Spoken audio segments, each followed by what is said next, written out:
నిన్న ఏదైతే అహ్మదాబాద్లో జరిగినటువంటి సంఘటనను చూసినట్లయితే యావత్ భారతదేశమే కాదు ప్రపంచ దేశం అంతా కూడా మొత్తం కన్నీటి సముద్రంగా మారింది.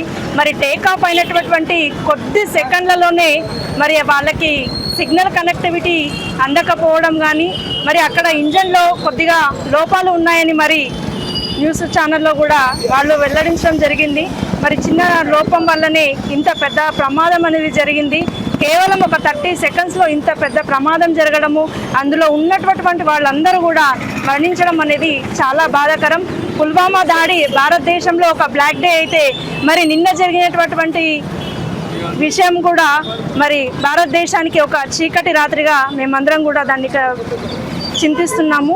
కాబట్టి వాళ్ళ కుటుంబ సభ్యులందరికీ కూడా ప్రగాఢ సానుభూతిని తెలియజేస్తూ, మరి మెడికల్ కాలేజ్ విద్యార్థులు ఎవరైతే ఇంకా ఆసుపత్రిలో చికిత్స పొందుతున్నారో వారందరూ కూడా త్వరగా కోలుకోవాలని, మరి మిగతా కుటుంబ సభ్యులందరికీ కూడా భగవంతుడి యొక్క వారికి ధైర్యాన్ని అందరికీ కూడా నింపాలని కోరుకుంటూ, వారందరికీ ఆత్మకు శాంతి చేకూర్చాలని ఈరోజు తాండూరు పట్టణ శాఖ ఆధ్వర్యంలో ఈరోజు వారికి శాంతిని తెలియజేస్తుంది.